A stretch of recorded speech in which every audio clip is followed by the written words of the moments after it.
بذمتك حلوة ولا لأ؟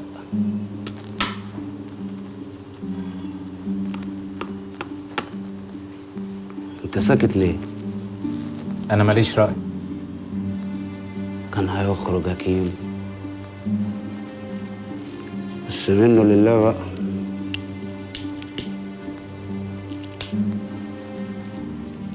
الواحد بعد كده ما ينفعش يعتمد على حد. هو انت ما عجبتكش اللعبة ولا ايه؟ مش حال ما انت اللي جايب لنا السيناريو. انت ساكت ليه؟ بسمعك. يعني انت ما كنتش عارف ان احنا هنعمل كده؟ رفيق ما كانش عارف؟ معرفش رفيق بيه كان عارف ولا لا. وانت كنت عارف؟ وانا هعرف منين؟ على بابا، ده انت داهية. جبت له سيناريو جامد وسبكتها بحوار الدور التاني ده عشان يصدق. الواد قرا الفيلم وطار بيه. انت جبته منين؟ من مؤلف شاب كان كل حلمه ان الفيلم يتعمل، ولما يأس يحقق حلمه باعهولنا. دفعته كتير؟ كنا بنشتري حلم من صاحبه، اكيد دفعنا كتير. طب ما تشتروا احلامي وهديها لكم بسعر رخيص. قول اللي عندك واعرضه على رفيق بيه.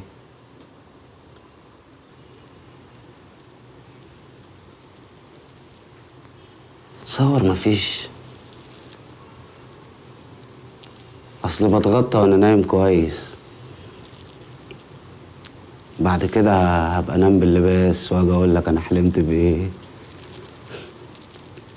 ولو الدنيا زهزهت وما كانت الاحلام اشتغلت هبقى انام من غير لباس.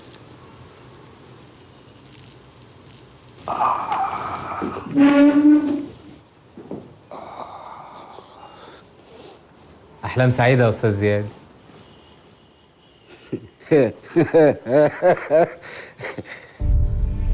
اخرج يا حسن، انت ما ينفعش تكون هنا.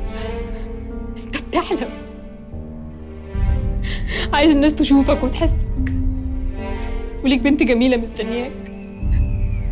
سيب اللعبه دي اللي ما عندهمش حاجه وصوتهم ما بيطلعش.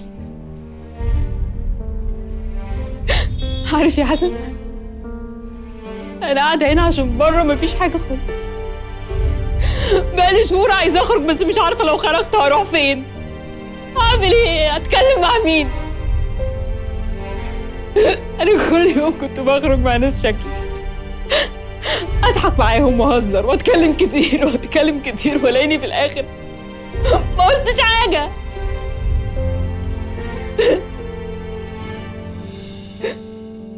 انا يا حسن ما بتكلمش بجد ومن قلبي غير مع اختي اللي ما بتسمعش وما بتتكلمش. هي الوحيده اللي بتفهمني، انا بس اللي بحس بيه.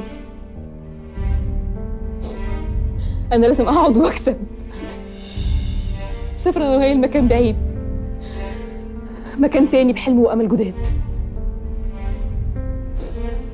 مكان ما افهمش لغته عشان ما اعرفش بيقولوا عليا ايه، ويكون هادي عشان الناس اللي فيه تكون بتحس.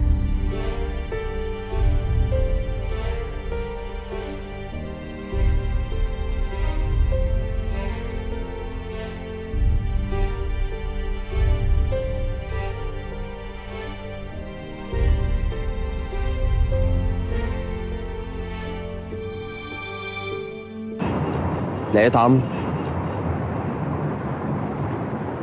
هتلاقيه. انا ما سبتش مكان كانت بتروحه هاجر الا ودورت عليها فيه. بقالي شهور بدور ومفيش فايده.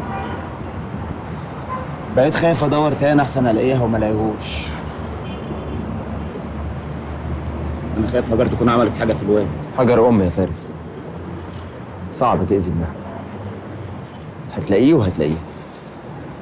انا مش هدور تاني خلاص.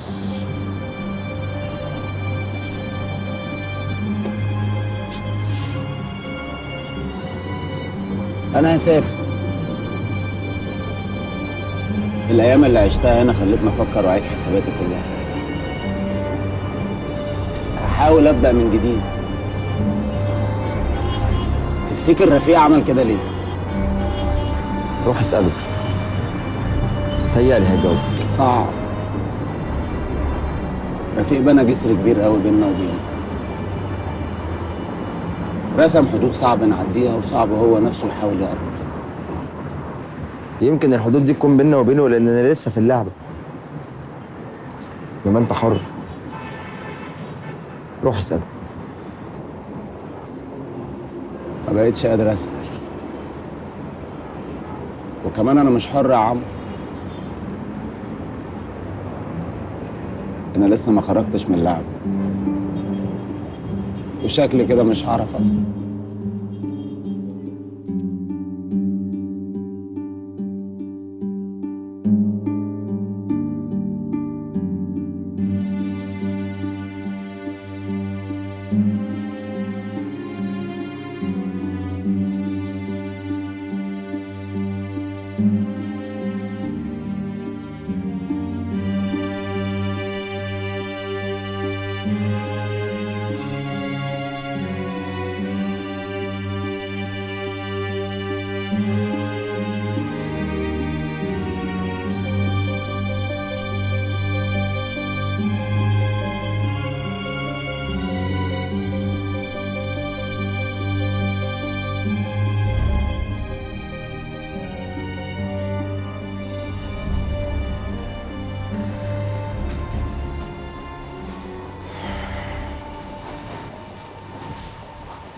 كنا زمان كل الشلة حد يحصل له مشكلة مع حد أو يتخانق معاه يدخل عليه بقلب جامد ويضربه عشان عارف إن أنت في ظهره. كنا بنخوف أي حد بيه وأنت كنت قلب ميت عشان صحابك. هنا تحت إيدي بالظبط 3 غرز كان المفروض يبقوا في وشي لولا دراعك دخل وحاش عني ضربة مطر. فاكر؟ وهنا في 7 غرز خدتهم وانت بتبعد فارس عن ضربة سنجة كانت المفروض تموتك.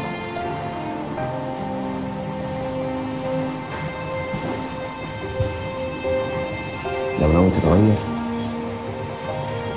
شيل كل الغرز دي من جسمك عشان نصدق ان شمس انطفى ونوره ضل.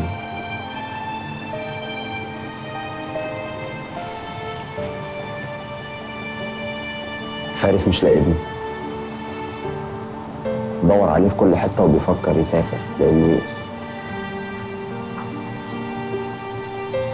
هاجر مرات فارس مدمنة هيروين. خلي اصحابك يدوروا عنه، اسألهم، ممكن تكون بتتعامل مع حد تعرفه. لو لقيتها انا هخرج من اللعبة واللعبة هتنقص واحد.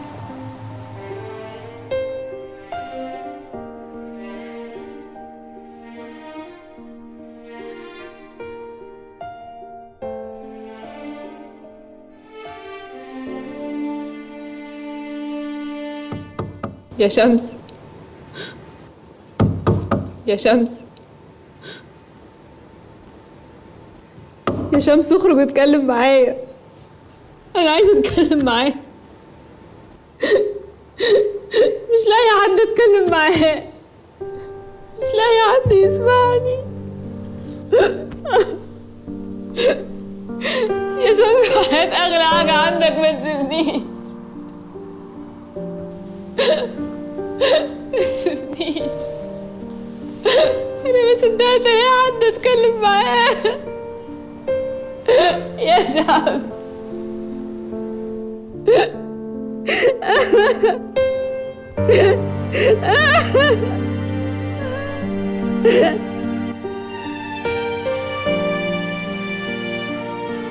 وحشتني قوي. خدي بالك من نفسك، انا ماليش غيرك. اوعي يجرالك حاجه لحد ما اجي واخدك نسافر انا وانتي بعيد عن كله.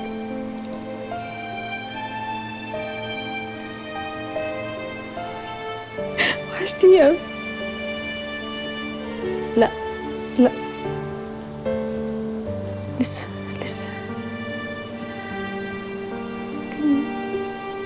ممكن شهرين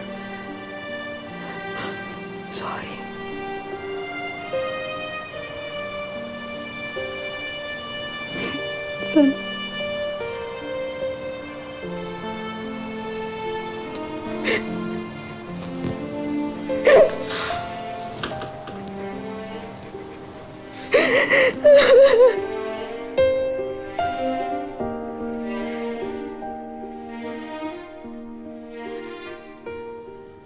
انت لسه ما خلصتش الرواية؟ لا لسه.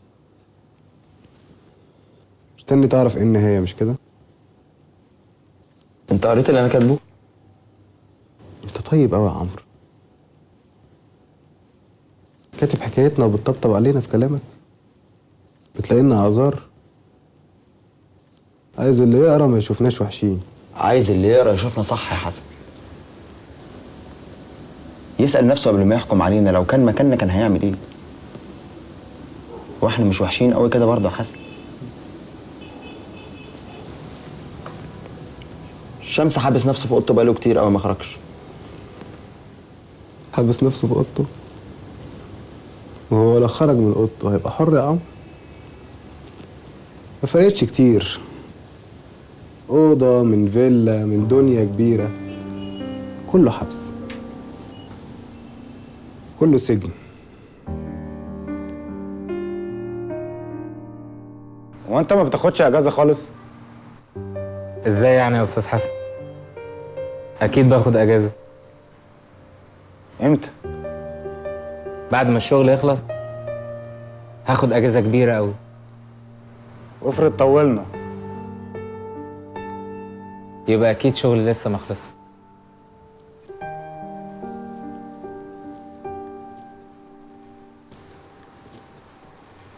يعني انت مسجون معانا برضه؟ انا بشتغل. واحنا؟ بتلعبوا؟ لا، احنا مساجين. اللي اعرفه ان السجن بيبقى ليه مده محدده، انما حضراتكم تقدروا تخرجوا في اي وقت انتوا عايزينه. الباب دايما مفتوح. مفتوح للموت ولا للحياه؟ على حسب ما حضرتك تشوف. انت شايف ان هنا الموت ولا الحياه؟ انت شايف ايه؟ الشغل بيقول لي ان هنا لعبه. ولو ما كنتش بتشتغل كنت هتقول ايه؟ اكيد ما كنتش هبقى موجود، فاكيد ما كنتش هكرر واقول.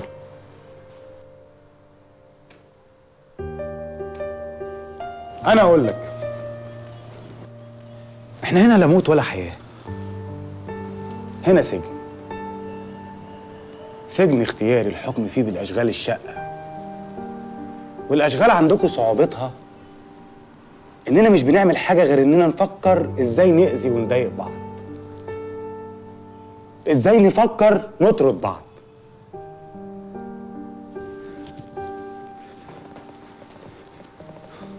ومش بعيد توصل للموت والقتل.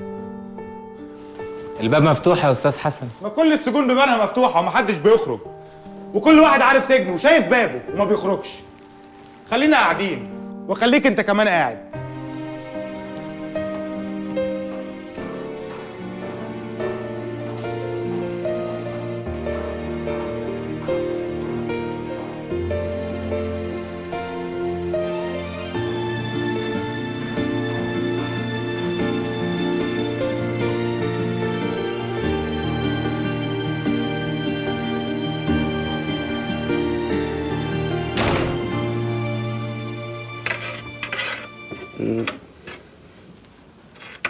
الو، انت ما بترديش عليا ليه يا وليه؟ الواد عمل ايه؟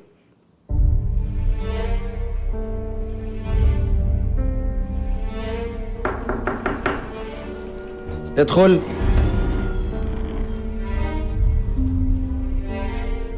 استاذ عمرو، جات لك زياره. فارس. لا، مدام هاجر. عمرو نايم، ما تصحيوش. ابقى اديه لفارس. فارس ايه؟ قول له يسامحني.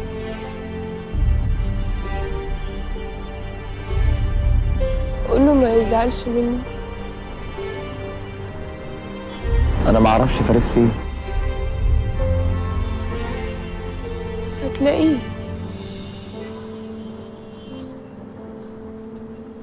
وجايز هو يلاقيك.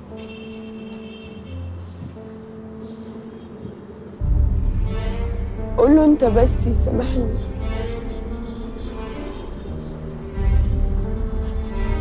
وقول له ان انا مسامحاه.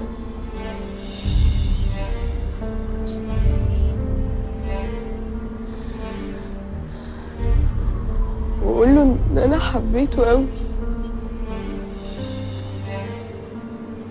قوي.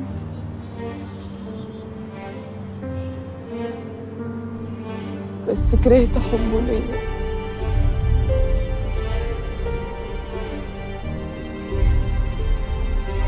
ربنا يكون في عونك. اصله بيحبك قوي. طب انت رايحه فين؟ موت بقى يا فارس، موت. يا عمرو اسف. موت.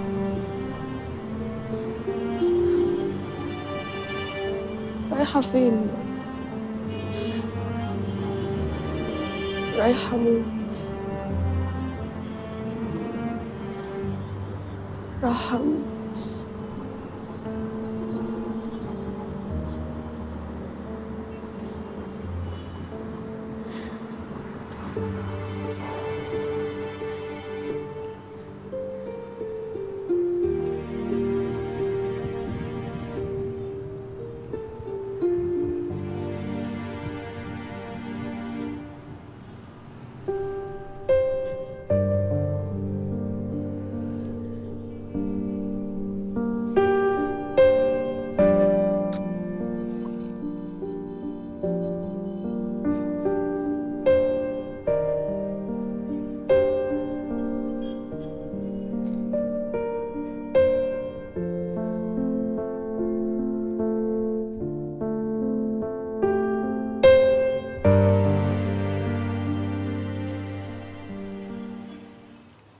طول عمري ما كانش ليا اصحاب.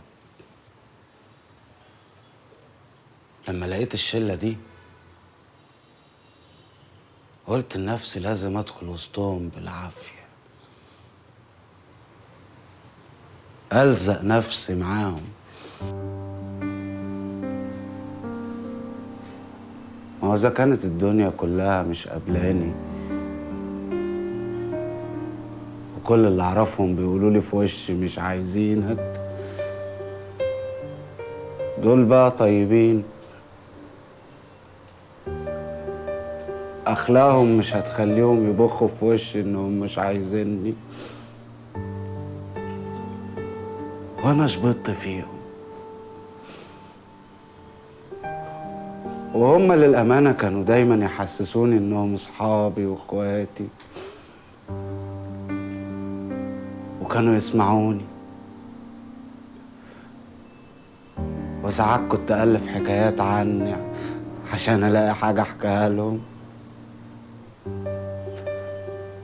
وكانوا بيسمعوني. بس أنا كنت عارف إن أنا مش صاحبهم،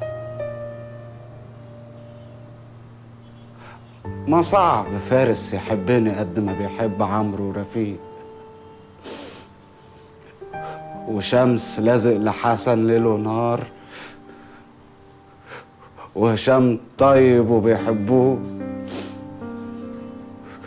وعمرو اللي بيجمعهم. انا بقى ايه؟ بقالي سنين بسأل وبدور على إجابة. أنا ليه محدش قابلني؟ ولقيت الإجابة؟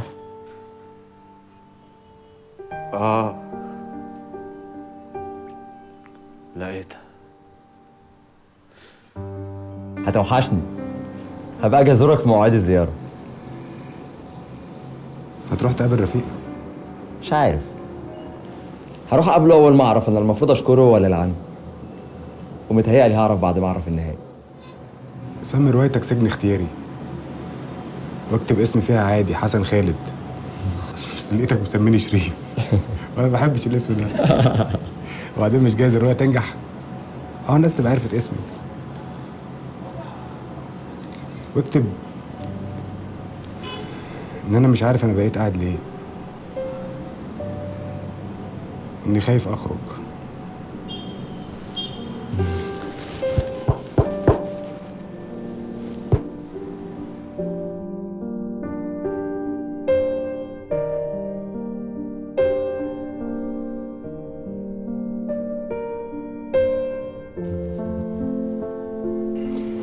ابن فارس، عمرو، اسمه عمرو على اسمي. عنده 3 سنين. صفحة بيضة لسه مستنية تتملي صور وكلام ومشاعر وذكريات.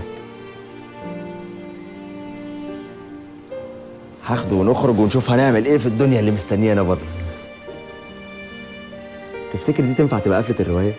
أنت الكاتب وتقدر تختار النهاية اللي أنت شايفها. انت رأيك ايه؟ أنا ماليش رأي، أنا هنا بشتغل. انا معرفش انت بتشتغل ايه هنا، بس كل اللي عايز اقوله لك انك رجعت لي روحي من تاني. رجعتني احاول اشتغل واكتب واصور. مش عارف كان قصدك ولا لا، بس احساسي انه كان قصدك.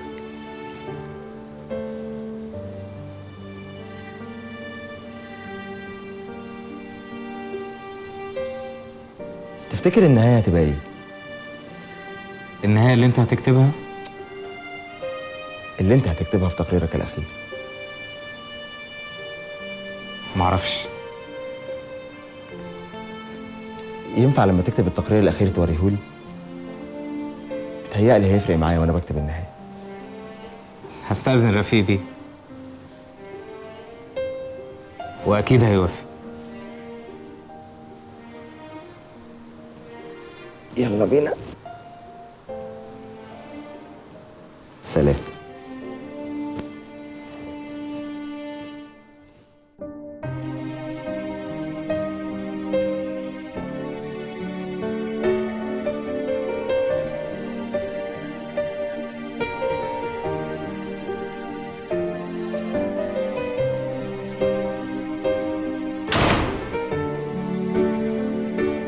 ما كنتش واخدة بالي طول السنين اللي فاتت دي إن اسم شمس والشروق مرتبطين ببعض.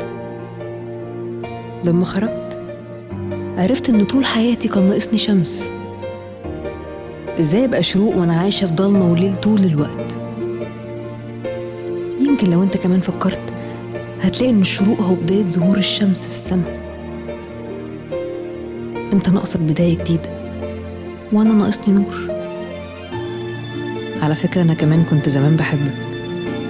اخرج وتعالى نمشي أنا وأنت في الناحية التانية، نمشي في الناحية الشمال، ننورها ونمشي فيها أنا وأنت، عشان الناحية اليمين ضلمة.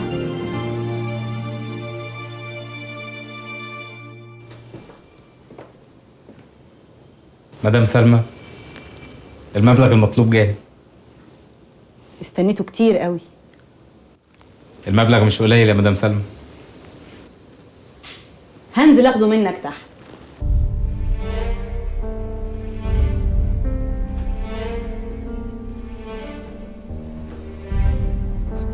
ده المبلغ اللي انا طلبته؟ النص مليون جنيه؟ ووصلات الامانه تاريخ سدادها بعد 3 سنين زي ما طلبت. بس زي ما اتفقنا المبلغ هيتسدد 1.5 مليون. يعني كل سنه هتزيد نص مليون جنيه. اكيد مش هقعد هنا اكتر من 3 سنين.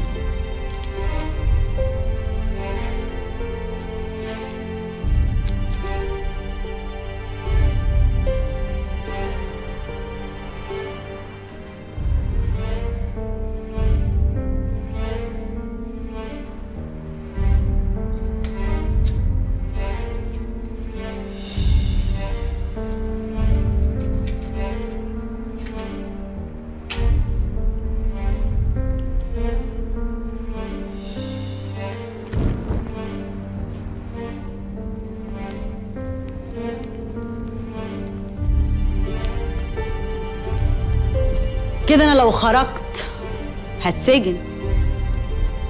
هجيب منين النص مليون جنيه؟ السجن هنا ارحم. وبلغ اللي انا واخده منه الفلوس ان لو ال3 سنين عدوا وما خرجتش هكتب على نفسي وصولات امانه ب10 مليون. الفلوس كتير، كفايه عليا 10. أنا اللي هكسب.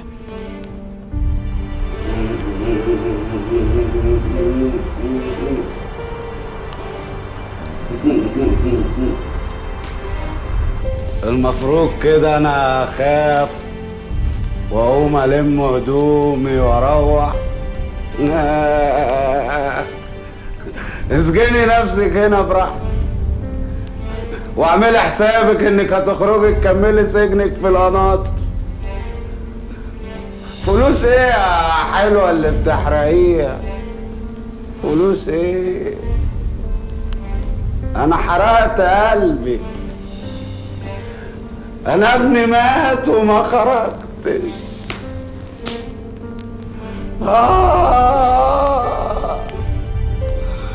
الحقي طفي النهار يا سلمى. انا خسرت كل حاجه، كل حاجة أنا خسرتها وما بقاش فاضل غير إني أكسب.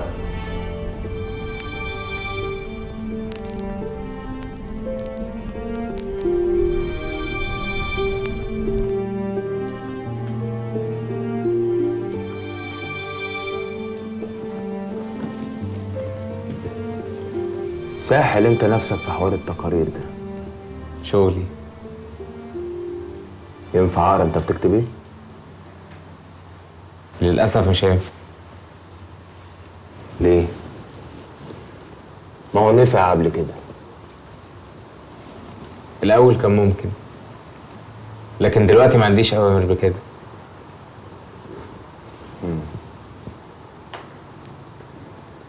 طب ولو قريته غصب عنك بالعافيه يعني ايه؟ مش مصدق ان انا ممكن اعمل كده؟ تحب اوريك؟ متهيألي ده يبقى تعدي، واستاذ رفيق مش هيسمح بكده. ايه؟ هيطردني؟ دي حاجه ترجع له. مش هيطردني. عارف ليه؟ عشان هو فرحان ان احنا قاعدين هنا، طاير من الفرحه كمان. اي حد مننا بيخرج هو بيزعل، بيقفل على نفسه الباب ويقعد في ركن صغير قد كده ويقعد يعيط. انا ما شفتوش، لكن انا عارف ان هو بيعمل كده. اللي محيرني بقى هو بيعمل كده ليه؟ عشان كده هقرا اللي انت بتكتبه، وانت مش هتعرف تمنعني. استاذ شمس، رفيق مش هيحميك ولا هيجيب لك حقك. بكبيره هيراضيك بكلمتين او بقرشين، انما انا هيسيبني قاعد. اصل انا خلاص فهمت. هات اللاب. استاذ شمس مش هينفع كده. هينفع وهقرا اللي مكتوب. استاذ شمس قلت لك مش هينفع. شفت بقى؟ شفت بقى انا طلبتها منك ليه؟ وانت اللي جبتها لي. طبعا مش هينفع يا استاذ شمس. هينفع.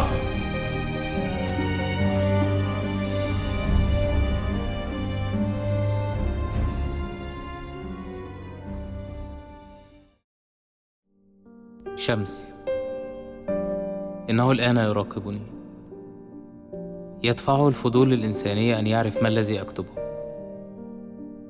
شمس يراقبني مرة أخرى، وأعتقد أني كنت مخطئا في تحليلي السابق أن الفضول هو دافعه لمراقبتي، بل هي الفلسفة التي أعشقها كما فهمت منك. ألمح في عينيه أنه يريد أن يدرك ما هو الدافع من وراء اللعبة، ويفكر فيها كثيرا. شمس لا يزال يحتفظ بنقائه رغم ما يحاول أن يظهره من قوة وشرور. أدركت الآن لماذا كنت تتحدث عنه كثيرا معي وتحكي لي عن مواقفه القديمة.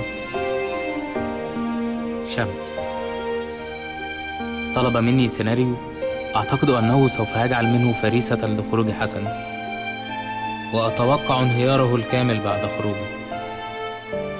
شمس عارض توقعي وانتصر لنفسه ومنع حسن من الخروج، وانهار قبل أن يخرج حسن. راهنتك على إنسانيته منذ البداية وكسبت الرهان يا رفيق. شمس إنه الآن يعاقب نفسه على كل سنواته الماضية. أغلق على نفسه أبواب السجن لشعوره أن هذا ما يستحق. أصدر الحكم على نفسه وبدأ ينفذه. أشفق عليه من جلده لنفسه ورجمه لروحه، وأتمنى أن ينجح في تطهير قلبه ليخرج كما كان في سنواته الأولى التي عاصرته فيها. شمس ترك نفسه للنور الذي بداخله، واستطاع أن يطرد غيوم روحه، وأصبح في انتظار أن يشرق من جديد. وأعتقد أن موعد خروجه قد اقترب.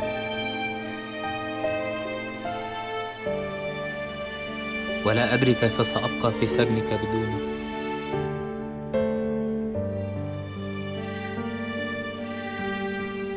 لأنني أحببته مثلك تماما.